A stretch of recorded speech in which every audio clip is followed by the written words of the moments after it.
Sabatina ha scritto: i riferimenti ai nomi dei personaggi sono frutto della mia immaginazione. Non c'è nulla che rassomiglia a una persona reale che conosco o che ho vissuto. Ecco, io nonostante questo chiedo a Sabatina. Il personaggio di Olga, di questa bibliotecaria intraprendente che diventa, non dico quasi una padrona di questa città che vive una grande cultura, eccetera, ha assomigliato a qualcuno o a più di una persona che hai conosciuto realmente?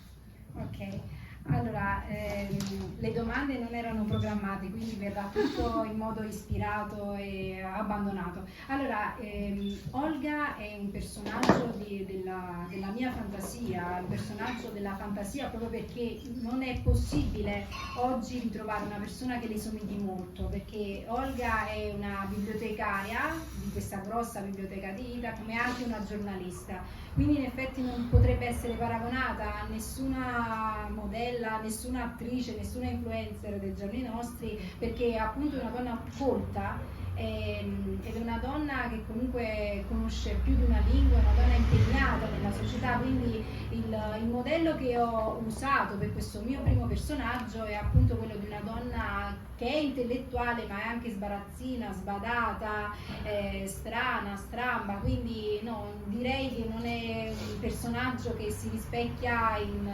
un personaggio leale. La seconda domanda viene però naturale, cioè a questo punto quanto c'è invece di Sabatina Napolitano in questo personaggio? Visto che non è nessuno che l'ha conosciuto. Allora, sì, in effetti io ho risposto spesso a questa domanda dicendo quello che penso realmente è che i personaggi hanno tutti una parte di me, hanno un po' di me persa nelle loro anime, nelle loro vite, quindi Olga è una sfumatura di Sabatina così come lo sono tutti gli altri personaggi. In effetti Olga potrebbe rappresentare quello che una donna realmente vuole essere nella società, realmente vuole essere con gli uomini, perché ogni donna è presa da immaginazioni, da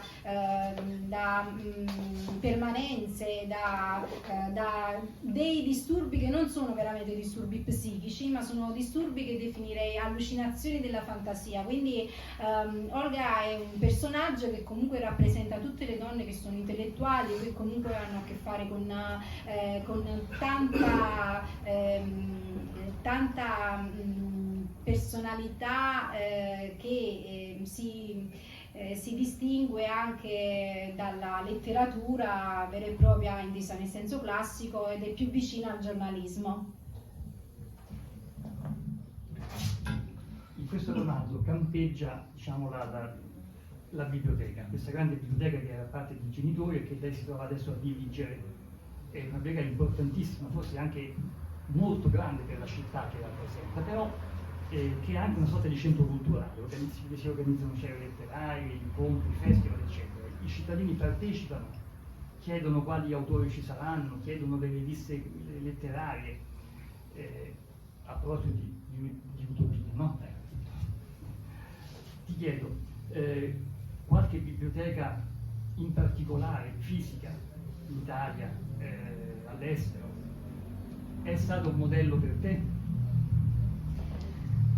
Allora, grazie. Sì, in generale per quanto riguarda delle biblioteche, io sono sempre stata molto affascinata dalle biblioteche, mi piace proprio l'ambiente che ha a che fare con i libri, il fascino che emana il libro, la carta, però in definitiva io sono stata alla biblioteca di Durham, che è in Scozia, e lì ho sentito per la prima volta la vera ispirazione di scrivere di una grossa biblioteca, perché la biblioteca di Durham, a parte che è patrimonio dell'umanità, però è veramente a una scalinata nera in legno, è veramente molto molto fascinosa. Sì, in generale non entro nei dibattiti contemporanei che riguardano le biblioteche, il sistema bibliotecario, perché non me ne sono interessata ancora e se ne occupano altre persone che sono tecnici. Il mio interesse era quello di narrare una storia che potesse essere accattivante e che quindi descrivesse come si può sentire una bibliotecaria con degli impiegati all'interno della biblioteca. E per fare questo sì, mi sono servita di questa ispirazione della biblioteca di Durham in Scozia, che ho visitato nel 2017. E a proposito di ispirazioni, io ti chiedo a questo punto, nella letteratura italiana o anche in quella straniera, c'è stato qualche libro, qualche racconto in particolare che è stato un po' un riferimento per te nel libro, qualcosa, una sorta di stella polare a cui da seguire, da guardare per scrivere questo libro? Allora, il libro è intessuto della letteratura delle biblioteche, perché il mio desiderio era quello di centrare proprio il tema delle biblioteche nella letteratura e di continuare come una tradizione. Quindi se si leggono nelle pagine ci sono i vari riferimenti ai libri che ho citato delle biblioteche. Ho anche parlato in un video della Aptwood, di Giuba Lahiri e di altre persone scrittrici che hanno parlato di biblioteche e bibliotecari nella storia della letteratura.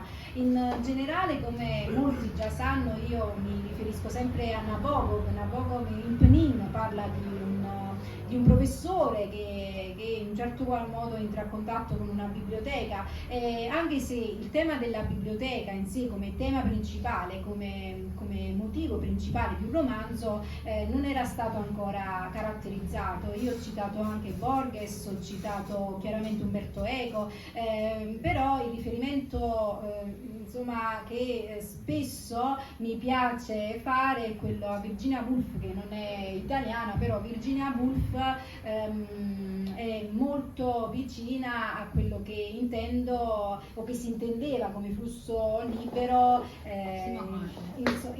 sì, e che mi ha aiutato anche nella vera e propria tecnica del romanzo, nella stesura del romanzo.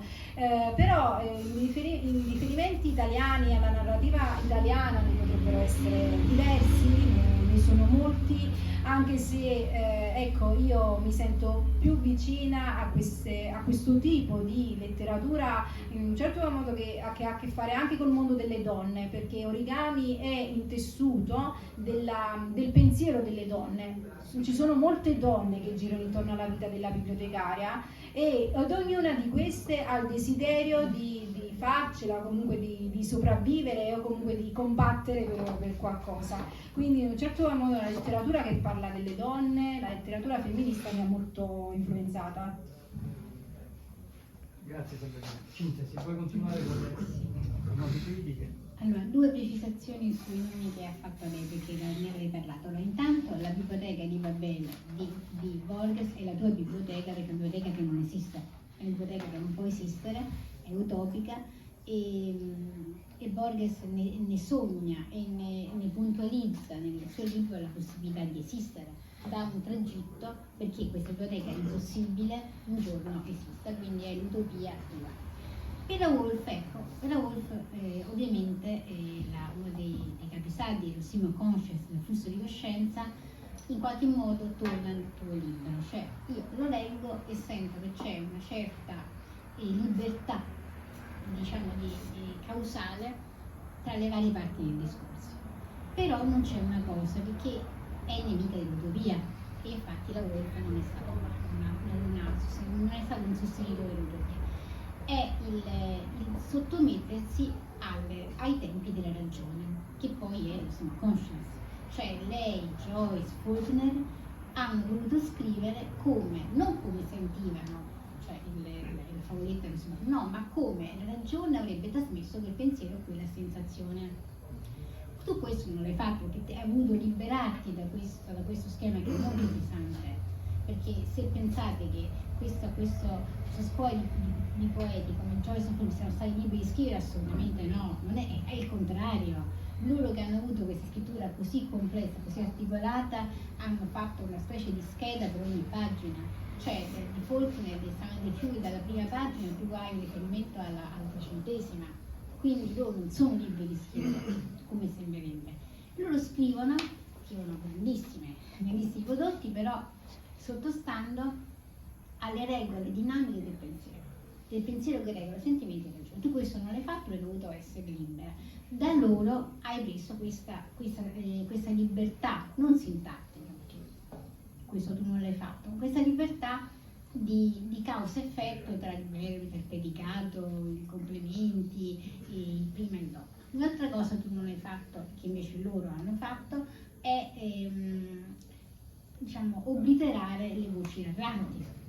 Questo tu non lo fai perché poi hai un messaggio preciso da comunicare, quindi non è che quando tu leggi non sai chi parla, non sai chi scrive, non sai che momento è, come accade, insomma. Infine una cosa, allora tu, e questo è un messaggio della mia età, tu lo scrivi, diciamo, per donne da donna, nel senso che non esiste una scrittura che è maschile o è femminile, non può esistere, non deve esistere, non può, perché la poesia non può, diciamo, organizzarsi in chiave di sesso, in chiave di conformazione, diciamo, della personalità. La poesia non è né femminile né maschile, però viene gestita da una mente che è nel corpo femminile e nel corpo maschile, quindi ha un'attitudine di visione più femminile che maschile, però non è per donne e non è chi parla di donne, è un romanzo che ha per protagonista una donna, ma il suo modo di vedere le cose non fa sì che interessi solo alle donne o interessi particolarmente perché è di donne. La poesia è universale, cioè Omero poteva essere anche, voglio dire, un transessuale, ma è sempre Omero, cioè dove esiste nella grande poesia la presenza sessuale di sesso come genere, non di sesso di genere.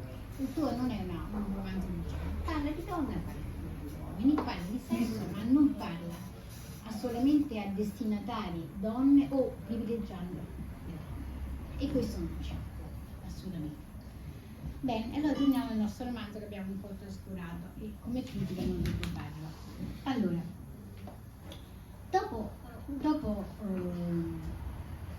quasi un secolo dopo Thomas More, Campanella per Città del Sole, la ricorderete, l'avete studiato perché è mitica la Città del Sole. Dunque, in Campanella però l'utopia è slittata verso il futuro. Tu, per tutto il libro, anche dovuto, questa scelta dovuta alla tua età e all'età dei protagonisti, ti sei tenuta a metà strada tra il presente e il futuro. Campanella invece va nel futuro, perché la Città del Sole è la città dei bambini, del domani. Ma in tutti questi casi di utopia, io parlo da parte del lettore, c'è un piccolo difetto. Questo difetto è quando si parla con le persone, non è importante che sia una poesia, che è un messaggio complesso, eccetera. Quando parliamo con qualcuno dobbiamo contestualizzare quello che ci viene detto, altrimenti persino un sì o un no potrebbero essere nulla. Dobbiamo collocarlo nel momento in cui si verifica. Tu che ami Umberto Eco, dobbiamo far sì che il contatto tra i due abbia un mezzo di comunicazione. E la prima cosa che in genere il destinatario dei messaggi fa quando ascolta è capire ma di che parla, cioè, adesso, dopo, cioè, gli piace il gelato, vuole comprare il gelato ora, gli è piaciuto. Questa conversazione qua di tuo romanzo non ce l'ha, non la vuole appositamente. È un piccolo difetto capito in che senso, però sei in buona compagnia, perché uno dei più grandi filosofi che siano esistiti, che è Kant, Immanuel Kant, che pur essendo un filosofo del Settecento è stato quindi addirittura tardo illuminista, è stato amatissimo dai romantici, che sono sì loro i grandi difensori del tempo, dell'amore, della passione, dell'utopia, è stato molto amato dai romantici, anche se appunto, anzi ante litteram. Allora, lui è uno studioso di tante cose, non è quel caso anche perché non sono in grado di sintetizzarle, però ed è studioso ovviamente della critica, perché le sue opere famose però era un uomo tardo Settecento, inizio Settecento, a cui interessava molto il tempo. Bene, Kant, con tutto che Immanuel Kant, non è riuscito a stabilire la differenza tra il presente e il futuro. E questo piccolo handicap, che un grandissimo filosofo e insegnante, cioè anche forse uno dei più grandi interpreti kantiani, glielo rimprovera, parla di Luigi Scaravelli, e che chiama difetto di Seconda Petri, glielo rinfaccia, dice ma insomma non è possibile che tu hai scritto tanto di tempo, io non so il passaggio del tempo tra il presente e il futuro. Questo difetto, secondo Petri, dunque Scararelli purtroppo è morto in maniera tragica all'inizio degli anni 50, mi sembra negli anni 50, però non aveva vissuto l'epoca di Sabatino e non aveva ancora capito che Kant c'aveva ragione, perché in effetti il passato, il presente e il futuro si realizza solamente quando uno è vissuto, quindi il futuro rimane a sé stante, è una cosa che non è vissuta, non c'è bisogno di dire che non è presente. Quindi Kant non aveva sbagliato, perché qual è il momento in cui il presente diventa futuro? E che ne so, cioè lo so solo quando l'ho vissuto e quindi quando è una cosa passata. La proposta di Sabatina, che io, più grande di lei, ho difficoltà appunto, come stessa ha detto, a inquadrare uno spazio nel tempo, perché a volte sembrano pensieri antichi, a volte sono pensieri dei miei genitori, a volte sono pensieri dei miei figli, e che un pochino all'inizio mi hanno infastidito, anche perché non è semplicissimo coniugare questo stile con la trama, perché la trama si deve capire in un romanzo, non è anche Ulisse lo devi capire, so che lo leggi fare, anche Joyce va compreso. Questo piccolo, diciamo, difetto io glielo perdono, perché se lo perdoniamo a Kant, che lei ha superato, lo possiamo perdonare. Quindi presente il futuro, chissà, Olga esisterà, non lo so, esistita? No, questo no, perché il passato è passato. Se poi lei diventerà già un'utopia in atto o meno, questo non lo possiamo dire, non lo dice neanche. Sapete, è in buona compagnia. Il povero Scararelli subendo la Sabatina, hai visto? Un grande filosofo.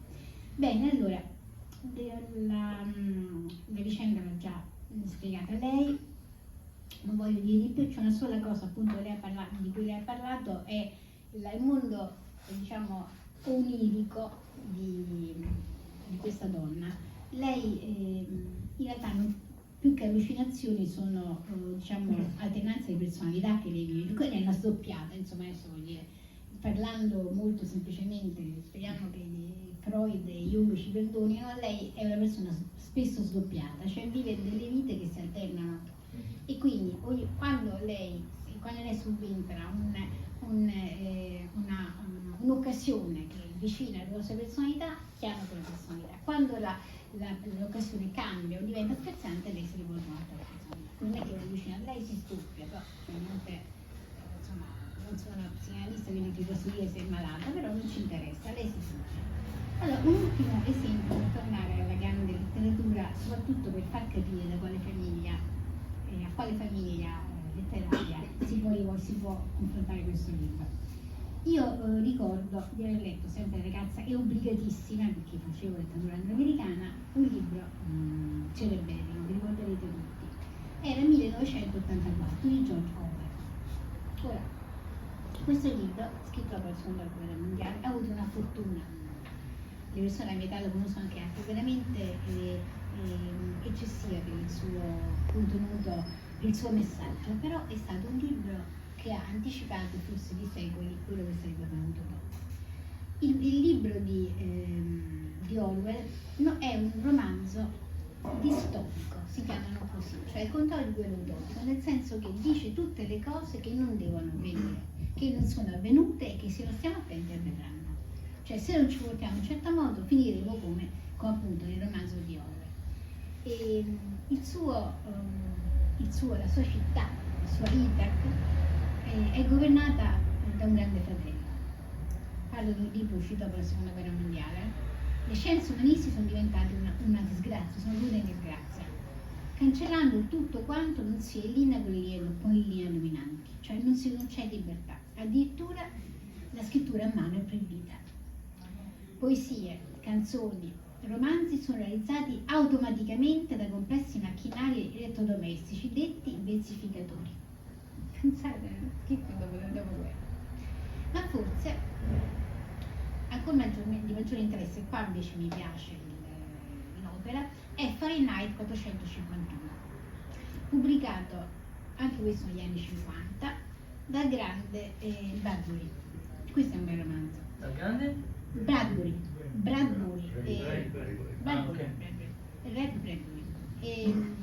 Questo è un bel romanzo e mi sembra che abbia dato anche origine al film, è stato molto, anche film, sì, è stato non così fortunato, non così famoso, però più bello.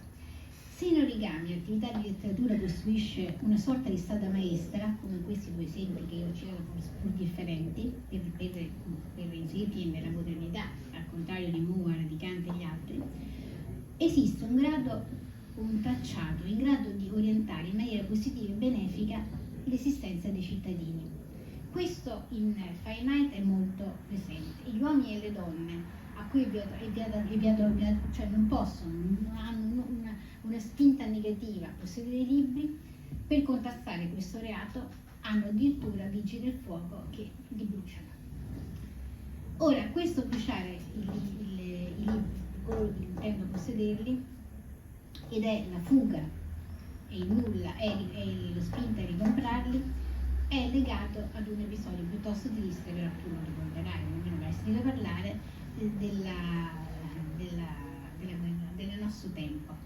Nel 69, quindi tanti anni fa, avevo appena 13 anni, a Praga si diede fuoco Jan Palach. Questo giovane cieco aveva 21 anni e si voleva opporre al dominio comunista sovietico, come si dice, sovietico, e il quale girando l'Europa del Nord bruciava i libri.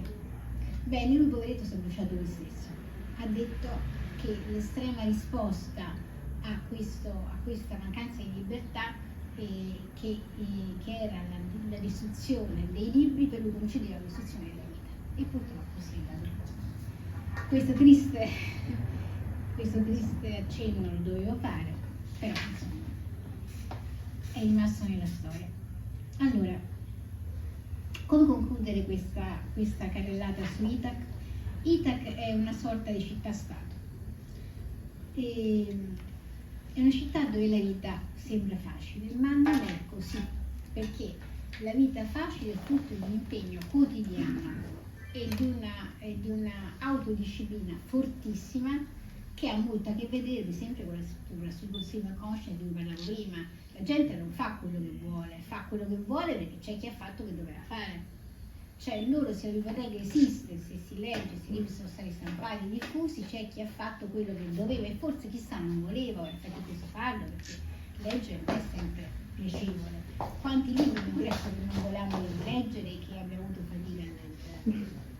Quindi il mondo libero, la città del sole, l'isola che non c'è di Origami è un mondo bello perché c'è qualcuno che ha faticato molto, ha fatto quello che non voleva fare e ha fatto quello che doveva fare mettendo da parte la propria volontà. Quindi raccogliamo i frutti di sacrifici di altri che ringraziamo, e se sarà una volta il nostro destino di compierli, penso che sia Bettina sarà la mia fare. Grazie. Grazie Bettina. Grazie Cinzia, grazie di questa critica e di questo inquadramento sensibile, puntuale, che mi ha molto colpito. Io non avevo letto, non sapevo nulla di questo inquadramento, quindi veramente sono parole che mi hanno toccato l'anima.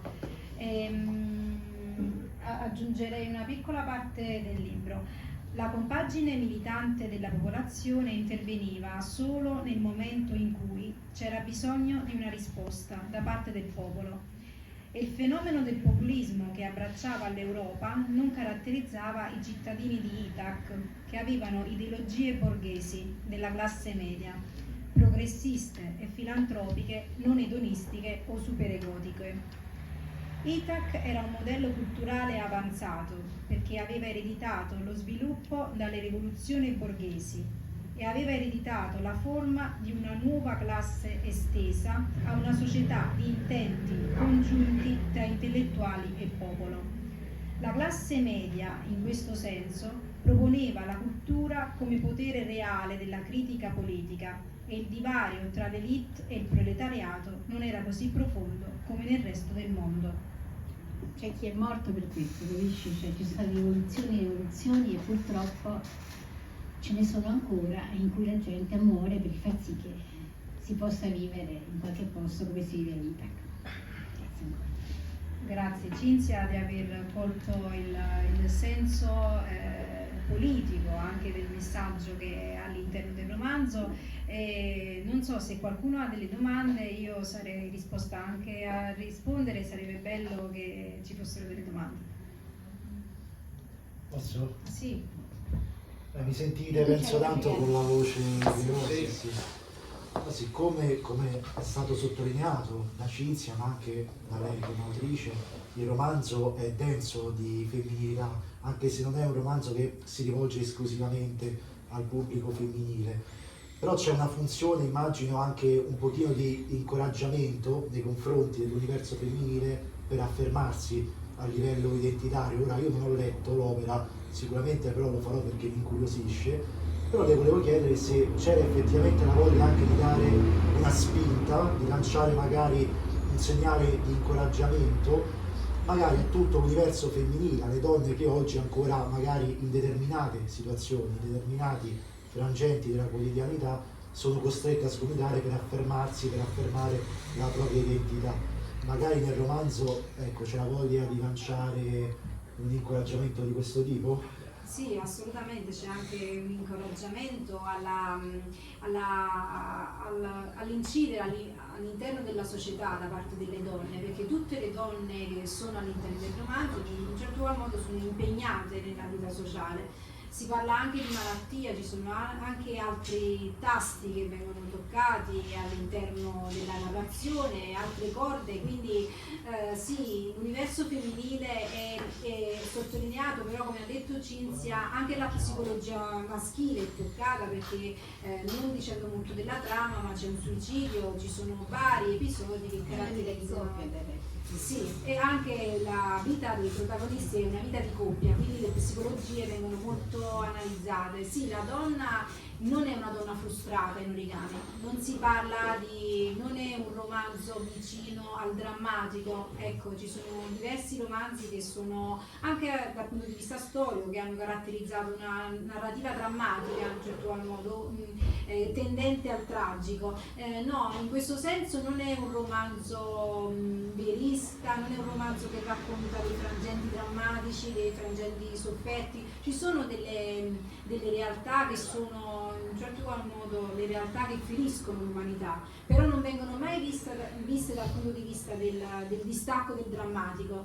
La mia visione è sempre quella della speranza, in un certo qual modo della verità della storia, che come ha detto Cinzia non è un dissidio tra il presente e il futuro, ma è bensì quello che si vive nell'analisi della vita, nelle sensazioni, nelle emozioni.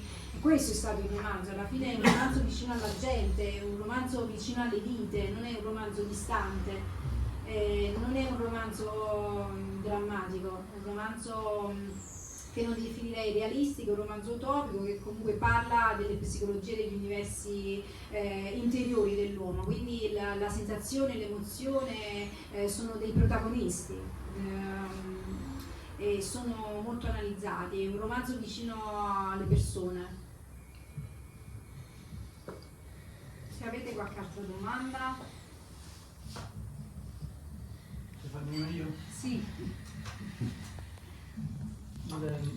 La città in cui si svolge la vicenda si chiama Itaca, è scritto Itacque, che è anche poi una parola latina e la parola francese per dire Itaca e così via. Quando Cinzia parla delle utopie, sia di Thomas More, sia della città del sole, sia di Peter Pan, si parla sempre, anche lì, guarda caso, di isole. L'utopia di Thomas More si rivolge a un'isola, Sì. anche quella di Tommaso Campanella, anche l'isola di Peter Pan e così via. Questa città non sta in un'isola, però non è un caso che tu l'abbia chiamata Itaca. C'è un riferimento preciso? Secondo, faccio una domanda molto stupida, perché si chiama Olga la protagonista? Allora, no, le sue domande e quelle di Cinzia sono molto puntuali, quindi non so se sono all'altezza spesso di rispondere, però provo. Allora, sì, il riferimento al nome della città che si chiama Itac è un riferimento traslato, un riferimento letterario, anche perché Nabokov insegnava nella proprio nell'università di Itaca, quindi in un certo qual modo c'è anche il riferimento biografico personale che ho voluto fare all'autore che studio. In un certo qual modo Itac è un universo dove la politica per cui hanno lottato varie persone, vari pensatori, è una politica possibile, ed è un universo in cui la cultura e l'informazione hanno un ruolo fondamentale. Quello che oggi non avviene, perché oggi l'informazione è molto spesso manipolata,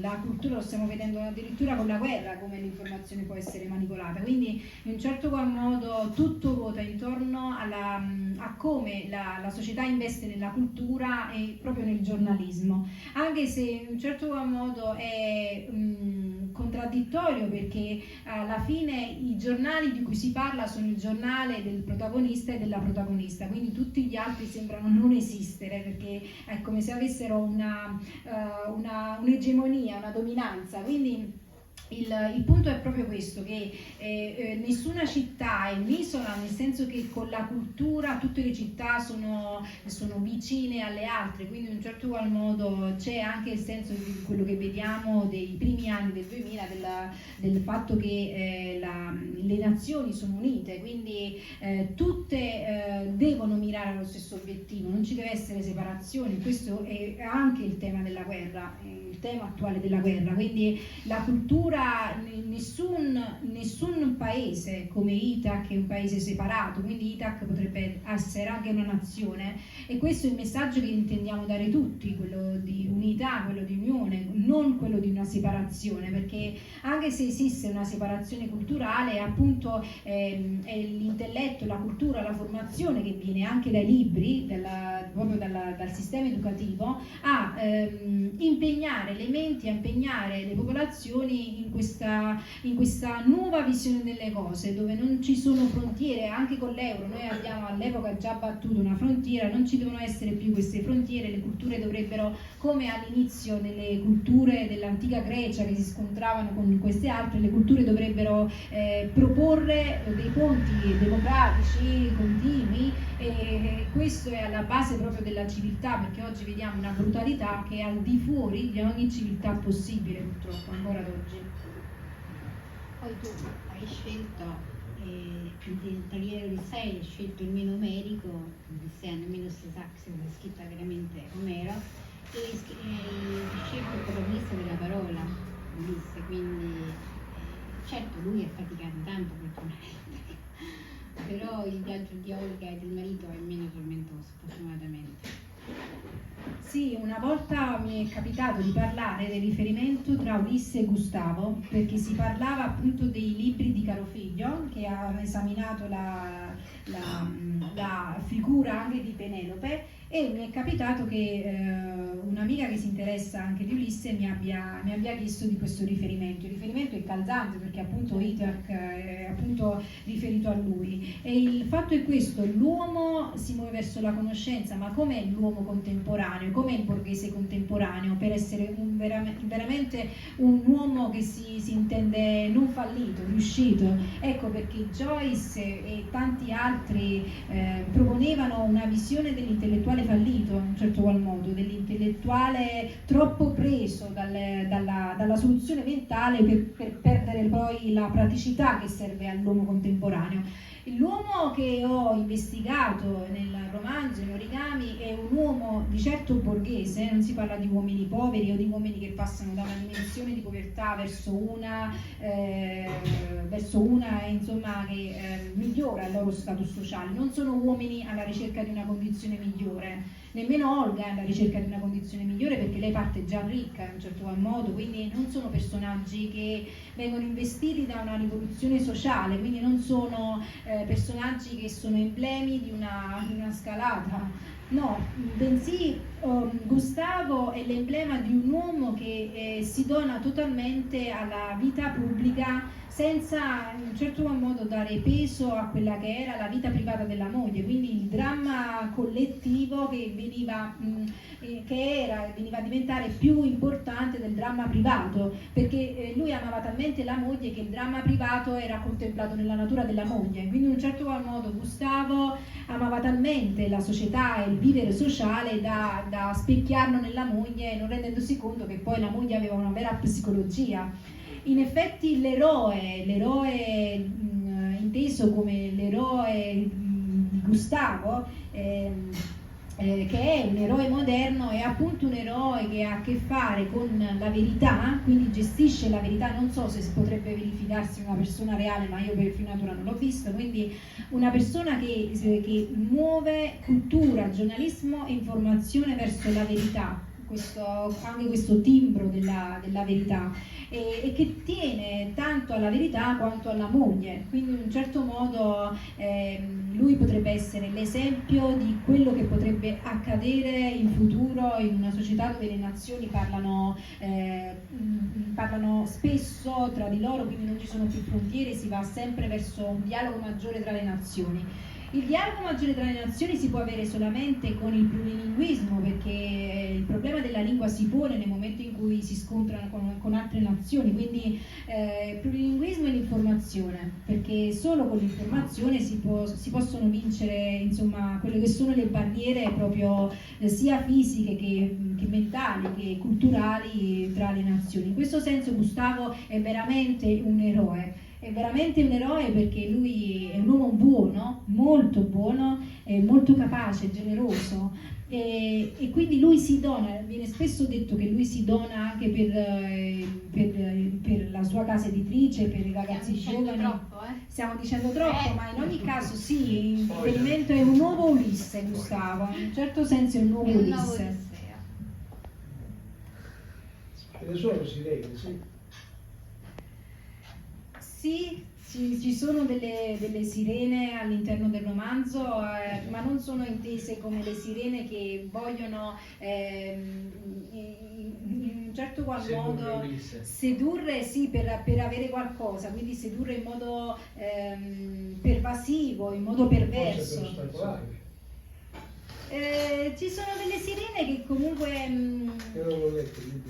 sì, ci sono delle sirene che comunque se gridano per farcela, non per danneggiare, quindi in un certo qual modo anche la donna non è vista come potrebbe capitare in alcuni romanzi dissacranti, non è vista dalla sua natura dissacrante. Non ci sono donne che comunque non hanno in un certo qual modo una morale positiva, se si può chiamare morale, un andamento positivo della loro vita in società. Non ci sono donne che vogliono danneggiarsi le une con le altre. Non è un romanzo che vede gli aspetti più critici della drammaticità, ma vede quello che è la voglia, lo slancio e il desiderio della donna di affermarsi nella società e di potercela fare a tutti i costi. Ecco, per questo dicevo della donna inteso in questo senso nel momento in cui la donna in origami, perché poi in altri romanzi che sto scrivendo io caratterizzerò la donna in modo diverso, la donna in origami è una donna che tende a farcela, che non si scoraggia e che non trova alternative disastrose al fatto di non potercela fare. Ecco, il problema dell'alternativa si pone perché il limite esiste, quindi non tutte realizzano quello che vogliono essere. Però in Origami anche il problema del limite è investito in questa biblioteca dove avviene tutto tramite magia. Io parlo spesso del realismo magico perché la biblioteca di Ithac è un luogo dove avvengono delle magie. Quindi tutti i problemi che vengono portati all'interno di questa biblioteca è come se sì, ci fosse una trasformazione, come un teatro, quindi la biblioteca funge anche da luogo teatrale. E se ne esce comunque in un certo modo anche nel dramma, perché ci sono dei drammi forti, se ne esce Censo pure stai raccontando troppo. Racconto loro, entrare loro nell'energia di questa biblioteca. L'autore la sua creatura è quella. Bene. Scoprite voi l'energia, cioè non ci sono strade, vero? Non è una magia nera, sono magie buone. Dunque, voi dovete sapere che Sabatini, nella sua infinita modestia, non ha raccontato un'esperienza molto gratificante che le è successa recentemente, e cioè la sua presentazione al premio Strega. Sabatini è stata presentata dal critico Renato Besana all'interno del gruppo dei lettori della Domenica, mi sembra insieme a Sì. che sono 100 opere dove uno scrittore ne presenta un altro, non so, Dacia Maraini presenta Caro Figlio, Giovanni Veronesi presenta, non so, Mario Rossi e così via. E da questi 100 romanzi viene poi tirata fuori la dozzina, mi pare, che poi andrà poi a finale. Ci vuoi raccontare qualcosa di questa esperienza? Che poi solo le vicine. Sì, allora in effetti io oggi ho anche letto il messaggio di Renato Pesana che mi ha mandato gli auguri. E il premio Strega ora penso si stanno succedendo delle varie dinamiche che ho seguito in parte sulla Russia in ogni caso io ho iniziato a interessarmi al premio Strega studiando il libro La polveriera di Stefano Petrocchi, perché io non avevo agganci, non conoscevo nessuno, quindi è accaduto tutto tramite questa storia letteraria. Io studiando il libro di Stefano Petrocchi ho capito come funzionava il premio Strega. Quindi il premio Strega funziona perlomeno da pochi anni che una persona deve candidarti, cioè ti candida, ti presenta appunto alla sponsor, diciamo. è una persona che ti presenta, non so bene come definire in modo alternativo, però presenta, la parola giusta è presenta il romanzo a questa ampia giuria che si chiamano gli Amici della Domenica.